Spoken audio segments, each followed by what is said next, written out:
দেশের যে মাননীয় প্রধানমন্ত্রী তার সহধর্মিণী ডাক্তার জুবাইদা রহমান, তিনি বিশিষ্ট কার্ডিওলজিস্ট এবং তিনি এই ঢাকা মেডিকেল কলেজেরই K43 ব্যাচের মানে বেশ মেধাবী ছাত্রী ছিলেন। এবং তিনি কিন্তু আপনারা যে অপোজিটে দেখতে পাচ্ছেন সেই হোস্টেলে কিন্তু তার একটা রুম ছিল এবং সেখানে তিনি অবস্থান নিতেন, থাকতেন সেখানে। তার এই আবাসনটি ছিল এখানে। এবং এই ঢাকা মেডিকেল কলেজের গ্রাউন্ডে তার দীর্ঘদিনের পদচারণা, এবং সে এখান থেকে পরবর্তীতে পোস্ট গ্রাজুয়েশনের জন্য সে চেষ্টা করেছেন এবং সে পোস্ট গ্রাজুয়েশন MD কার্ডিওলজিতে সে চেষ্টা করেছেন। এবং তখন আপনারা জানেন যে পরবর্তী সময়ে যখন 111 চলে আসে এবং তার যে জিয়া পরিবারের প্রতি যে একটি রসানল তৈরি হয়েছিল এবং সেই জিয়া পরিবারের প্রতি যে অন্যায় অত্যাচার যেটা হয়েছে এবং তারও শিকার কিন্তু ডাক্তার জুবাইদা রহমান হয়েছিলেন।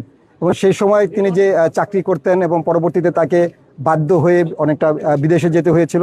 এবং কিন্তু তিনি বিদেশে যেই তার যে পেশা, তার যে মেধার যে বিকাশ, সেটি কিন্তু তিনি বন্ধ করেননি। তুমি সেখানে গিয়েও কিন্তু তিনি MSc-তে তিনি নিয়েছেন। এবং আপনারা জানেন যে ইউকের যে ইম্পেরিয়াল কলেজ, সেখান থেকে তিনি সর্বোচ্চ নাম্বার পেয়ে কিন্তু তিনি কার্ডিওলজিতে তিনি কিন্তু তার মেধার স্বাক্ষর কিন্তু সেখানে রেখেছেন। এবং আমরা পরবর্তীতে 17 বছরের যে দীর্ঘ সংগ্রাম, যে দীর্ঘ আন্দোলন, সেই আন্দোলনেও কিন্তু পরোক্ষভাবে তিনি কিন্তু ভূমিকা রেখেছেন। যেমন আমরা যখন ফিলিস্তিন দূতাবাসে আমাকে যখন পাঠানো হয়, তাদের যে একটি তারা যখন ফিলিস্তিনের যে আমরা যখন সাহায্য দিয়েছিলাম বাংলাদেশ জাতীয়তাবাদী দলের পক্ষ থেকে, সেটার নেপথ্যে কিন্তু তিনি কাজ করেছিলেন।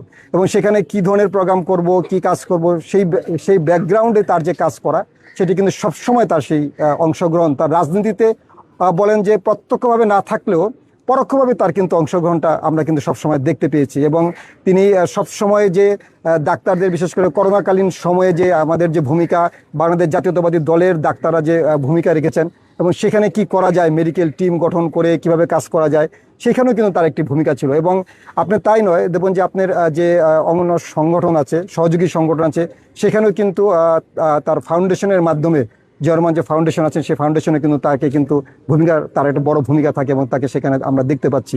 তাই আমরা এই ডাক্তার জুবাইদা রহমানের এই জন্মদিন উপলক্ষে যদিও আমাদের প্রোগ্রামটি আগে করার কথা ছিল, আমরা সেই প্রোগ্রামটিকে বিভিন্ন কারণে সেই প্রোগ্রামটিকে আমরা আজকে নিয়ে এসেছি। এবং সেখানে আমাদের প্রোগ্রামে আপনারা দেখতে পেয়েছেন যে বৃক্ষরোপণ কর্মসূচি আমরা করছি। এবং সেই বৃক্ষরোপণ কর্মসূচিতে আমাদের যে ঢাকা মেডিকেল কলেজের যে প্রিন্সিপাল তিনি আছেন এবং নাক কান গলার যে হেড যিনি আছেন, বিভাগীয় প্রধান তিনি আছেন, অর্থোপেডিক্সের যে বিভাগীয় প্রধান তারা আছেন। এবং এখানে অসংখ্য ছাত্রছাত্রী যারা বিভিন্ন সময়ে ঢাকা মেডিকেল কলেজের যারা এক সময় লিড দিয়েছেন, সেই সকল চিকিৎসকবৃন্দ কিন্তু স্বনামধন্য চিকিৎসকবৃন্দ এখানে আছেন। শুধু তাই নয়, এখানে আমাদের যে নার্সেস অ্যাসোসিয়েশনের যে নেত্রী তিনি আছেন, তারপরে আমাদের যে কর্মচারী ঐক্য পরিষদের যে নেতা আছেন তারা আছেন, এবং এমটেবের নেতৃবৃন্দ আছেন। সকলেই কিন্তু এখানে সম্মিলিতভাবে তারা যে আজকে যে আয়োজনটি করেছেন, আমি ঢাকা মেডিকেল কলেজের এই যে ঐক্যবদ্ধভাবে তাদের যে আয়োজন, এই আয়োজনকে আমি ধন্যবাদ জ্ঞাপন করছি এই সকল শ্রেণীর নেতৃবৃন্দকে, যে তারা এই ধরনের একটি অনুষ্ঠান আয়োজন করতে পেরেছেন। তবে আমি মনে করি এই সবুজায়নটি যেটা আমরা যেটি এখানে বৃক্ষরোপণ একটি উদ্দেশ্য আছে, কিন্তু বৃক্ষরোপণ মিনস হলো যে এটি সবুজায়ন। কারণ আপনারা দেখেছেন যে শহীদ রাষ্ট্রপতি জিয়া রহমানও কিন্তু সৌদি আরবে যে নিম গাছ যে রোপণ করেছিলেন, সেখানে নিম গাছ যে দিয়েছেন, সেটা কিন্তু এখনও কিন্তু নিম ট্রি হিসেবে কিন্তু সেখানে বিখ্যাত। এবং তার কিন্তু জিয়া ট্রি হিসেবে যেটা চলছে, সেখানে কিন্তু এখনও যারা হজ করতে যান, তারা কিন্তু সেখানে কিন্তু তাদের ওই নিম গাছের নিচে কিন্তু তারা আশ্রয় নেন অনেকেই। তা আমাদের যে এই যে সবুজায়ন, এই সবুজায়নটি যেন আমাদের যারা যে সকল চিকিৎসক ভাইয়েরা এবং চিকিৎসা পেশার সাথে যারা জড়িত আছেন, তারাও যেন এই সবুজায়নটাকে যেন তাদের হৃদয়ে যেন তারা ধারণ করতে পারেন।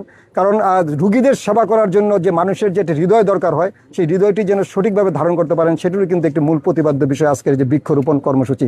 তাই আমি মনে করি যে তাদের এই অনুষ্ঠানকে আমি অসংখ্য ধন্যবাদ জ্ঞাপন করছি যে তারা এই ধরনের একটি অনুষ্ঠান সম্পন্ন করেছেন। এবং আমি কৃতজ্ঞতার সহিত স্মরণ করতে চাই যে আমাদের যে ডাক্তার জুবাইদা রহমান আছেন, তিনি যেন এদেশের মানুষের পাশে যখন বিপদের সময় যখন দাঁড়িয়েছিলেন এবং দেশ গঠনের যে গণতান্ত্রিক প্রক্রিয়া, যে দেশ গঠন চলছে, সেই ক্ষেত্রেও যেন স্বাস্থ্য সেক্টরে তার একটি ভূমিকা থাকতে পারে, সে ব্যাপারে আশাবাদ জ্ঞাপন করছি।